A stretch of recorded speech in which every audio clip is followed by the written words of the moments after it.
여러분 안녕하십니까? JTB 뉴스입니다. 경제적으로 어려운 응급 환자를 위해 국가가 진료비를 대신 내주고 나중에 되돌려받는 걸 응급의료비 대불제도라고 합니다. 벌써 20년 넘게 시행 중인데요. 최근 심사 기준이 강화되면서 제도 이용에 어려움이 있습니다. 정원익 기자입니다. 응급의료비 대불제도는 응급 환자의 생명보호를 위해 지난 1995년 도입됐습니다. 경제적으로 어려운 응급 환자가 병원에 신청하면 의료진이 응급 여부를 판단해 진료부터 한 뒤 심사평가원에 진료비를 청구하는 방식입니다. 심사평가원은 다시 응급 여부를 심사해 병원에 진료비를 지급한 다음 환자에게 청구하게 됩니다. 심사평가원은 병원을 대상으로 그동안 제도 활용을 적극 권장해왔습니다. 그런데 지난해 말부터 병원 측이 진료비 지급을 요청하면 승인을 잘 내주지 않고 있습니다. 이 병원의 경우 80%대에 이르던 승인율이 최근 석 달간 20%대로 크게 떨어졌습니다. 병원이나 환자 쪽에서 다 부담이 돼가지고 환자를 거부하는 사태가 일어나고 또 돈이 없는 환자들은 심지어는 생명을 잃게 될 수도 있습니다. 심사평가원은 지난해 감사원 감사에서 지적이 나온 뒤 기준이 강화됐기 때문이라고 밝혔습니다. 진료비 상환율이 낮은 것도 이유로 꼽고 있습니다. 좀 기준이 강화됐어요. 응급이라고 판단이 되면 청구를 하시는데 저희도 저희만의 기준이 다 있어요. 문제는 이 같은 상황이 계속될 경우 복지 개념에 가까운 이 제도 활용이 위축될 수밖에 없다는 겁니다. 그러니까 사실상 이거는 거의 복지 개념이랑 다름이 없는데 왜 적게 거두냐, 왜 많이 주냐 이렇게 말을 하는 건 좀 말이 안. 생활이 어려운 응급 환자의 생명 보호를 위해 만들어진 제도가 제 역할을 할 수 있도록 정부 정책의 변화가 시급해 보입니다. JTB 뉴스 정원익입니다. 소방차가 급히 화재 현장에 출동했지만 길목에 있는 요양원이 길을 열어주지 않아 자칫 피해가 커질 뻔했습니다. 요양원 측은 소방차의 출동을 알지 못했다고 설명했지만 사유지 통과 문제로 갈등을 겪어온 주민들은 의심의 눈초리를 거두지 않고 있습니다. 나금동 기자가 보도합니다. 불을 끄기 위해 출동한 소방차가 급히 후진합니다. 이 길로 가면 200m 거리지만 요양원 측이 사유지라며 설치한 차단봉에 막혔기 때문입니다. 결국 소방차 넉 대는 현장을 코앞에 두고 2km 이상을 돌아갔습니다. 저희는 빨리 출동하는 게 생명인데 이 차단막 때문에 소방차 골든타임을 놓칠 수가 있습니다. 주민들은 요양원에서 화재 사실을 알면서도 길을 터주지 않았다고 주장합니다. 저도 했고 주민 분여위장님도 가서 했고 처음에는 열쇠가 없다고 하더니 그때는 이미 한 20분 이상 지난 상태고. 결국 이 불은 450만 원의 재산 피해를 낸 뒤 1시간 만에서야 진화됐습니다. 한 주민은 3년 전 자신의 집 앞에서 불이 났을 때도 같은 일이 있었다고 말했습니다. 도로를 철사줄로 막아가지고 열쇠 땄다 풀렸다 이렇게 했습니다. 그래가지고 소방차가 못 들어오고 급하니까 불이 났는데 밭에로 왔죠. 밭에로 와가지고 진화 작업을 했죠. 이 도로는 몇 해 전 소유자인 요양원과 주민들의 소송 끝에 요양원이 승소한 뒤 평소 길을 막고 통행료를 받고 있습니다. 요양원 측은 화재 당시 누군가 초인종을 누른 뒤 바로 뛰어가 불이 난 줄 몰랐고 3년 전 화재 사건은 아는 바가 없다고 답변했습니다. 하지만 그동안 도로 통과 문제로 앙금이 쌓인 주민들은 사이렌 소리를 어떻게 듣지 못할 수 있었냐며 불신의 눈길을 거두지 않고 있습니다. JTB 뉴스 나금동입니다. 아파트 베란다나 화장실에서 담배를 피우는 분들 때문에 이웃들이 불편을 겪는 경우가 있습니다. 이런 피해를 줄이기 위해 경비원이 실내 흡연을 저지할 수 있는 법적 근거가 마련됐는데요. 실효성은 떨어진다는 지적이 나오고 있습니다. 주혜인 기자입니다. 지난해 이 아파트에서 담배 때문에 접수된 민원은 26건으로 1년 전보다 2배나 늘어났습니다. 민원의 절반 이상은 화장실이나 베란다에서 피우는 담배 때문입니다. 베란다에 막 빨래 같은 거 널면 그 담배 냄새가 이렇게 다 스며들 수도 있고 그냥 밖에 나가 있는데도 냄새가 나니까 같이 흡연하는 거나 같잖아요. 냄새 맡으면. 그래서 좀 싫은 것 같아요. 이런 실내 흡연 피해를 줄이기 위한 법 개정안이 지난 10일부터 시행됐습니다. 경비원이 주민의 신고를 받으면 실내 흡연이 의심되는 집에 들어가 사실관계를 확인할 수 있고 담배를 피우지 못하도록 주의를 줄 수 있습니다. 하지만 경비원이나 관리사무소 직원이 집에 들어가 흡연 사실을 조사하고 주민에게 쓴소리를 하기는 힘듭니다. 입주민이 협조해주지 않는다면은 가정 방문이 좀 어렵고 아파트 실내에 있는 홍보방송이나 또 게시물, 개도물을 통해서밖에는. 보건복지부는 법안의 실효성이 떨어진다는 우려는 알고 있다며 아파트 흡연 문제를 주민자치로 해결하도록 힘을 실어준다는 뜻이라고 설명합니다. 실내 흡연이 아파트 공동체에서 큰 문제가 되고 있지만 정부는 어설픈 자세로 이 문제에 접근하고 있다는 비판을 받고 있습니다. JTB 뉴스 주혜인입니다. 전주 구도심에는 사용하지 않은 빈집이 1000채가 넘습니다. 빈집 때문에 주거 환경이 나빠지고 있지만 빈집 정비는 주차장을 만드는 수준에서 벗어나지 못하고 있습니다. 보도에 하원호 기자입니다. 전주시는 낡고 오래된 이 집을 지난해 2천만 원을 지원해서 뜯어 고쳤습니다. 지원받는 조건으로 집주인은 5년 동안 반값 임대주택으로 내놓아야 됩니다. 전주시는 빈집 정비 사업의 하나로 반값 임대주택 사업을 지난해부터 추진하고 있습니다. 하지만 올해 예산이 8천만 원밖에 되지 않아 큰 정책 효과를 기대하긴 어렵습니다.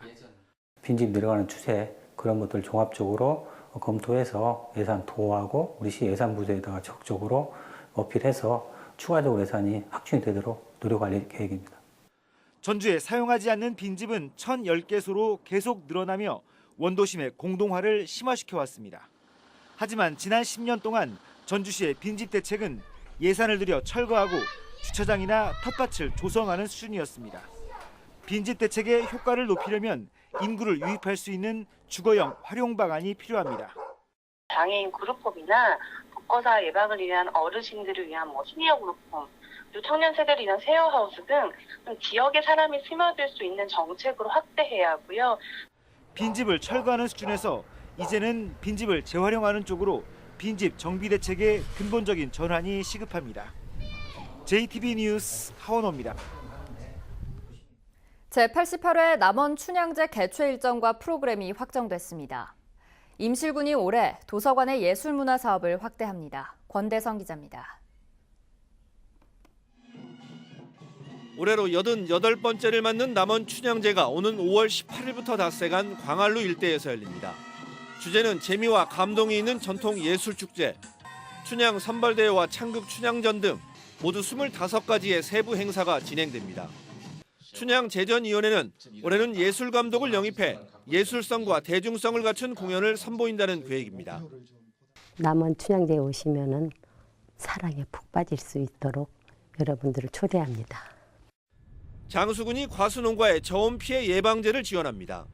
봄철 개화기에 이상 저온이 발생하면 수정벌의 활동이 약해져 수분 수정률이 떨어지고 수확량도 줄게 됩니다. 생육 초기 이상 기온으로 과수농가 피해 방지 및 안정적인 생산을 위하여 사전에 예방할 수 있도록 임실군 군립도서관이 올해 정부의 문화예술 지원 사업 대상에 선정됐습니다. 임실군은 어르신 인형극단을 꾸려 도서관 이용을 주제로 한 공연을 펼칠 계획입니다. JTB 뉴스 권대성입니다.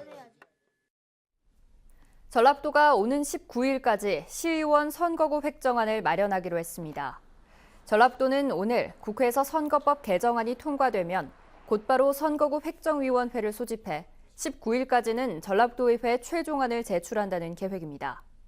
현재 국회에서 심의 중인 도의원 선거구는 전주가 2명 늘고 부안이 1명 줄어들 것으로 보여 전주의 시의원 선거구가 대폭 조정될 예정입니다.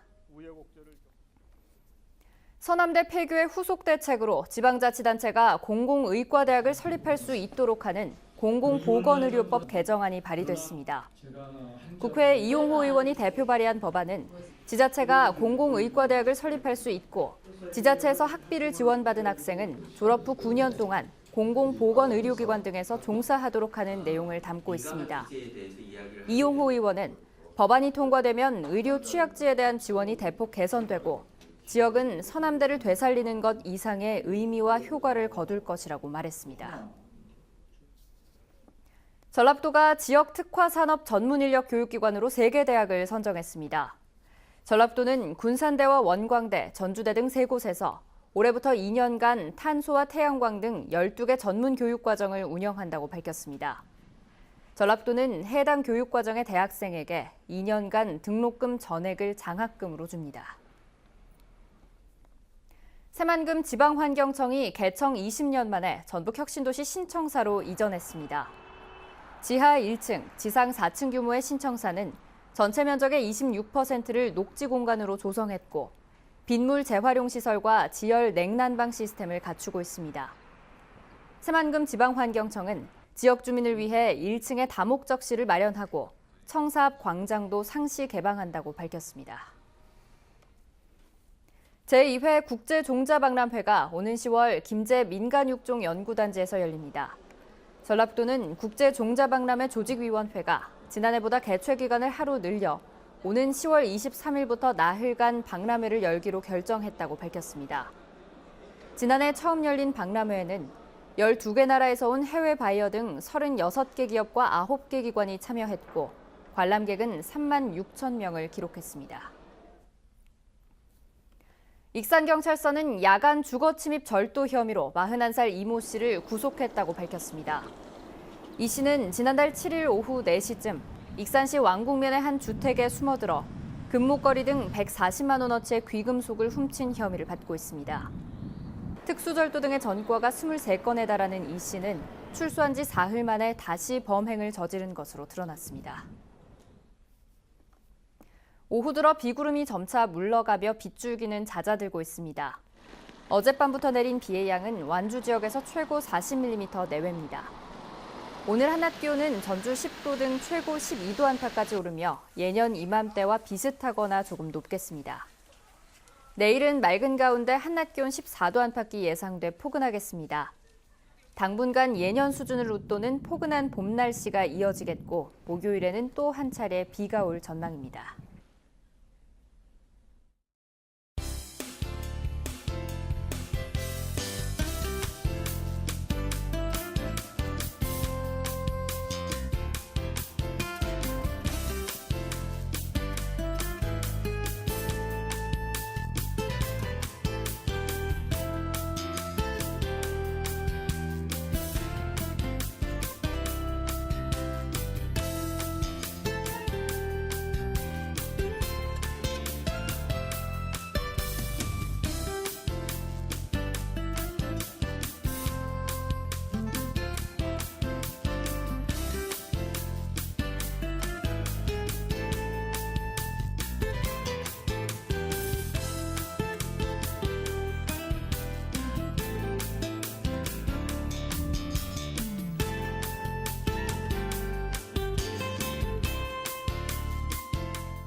JTB 뉴스를 마칩니다. 함께해 주신 여러분 고맙습니다.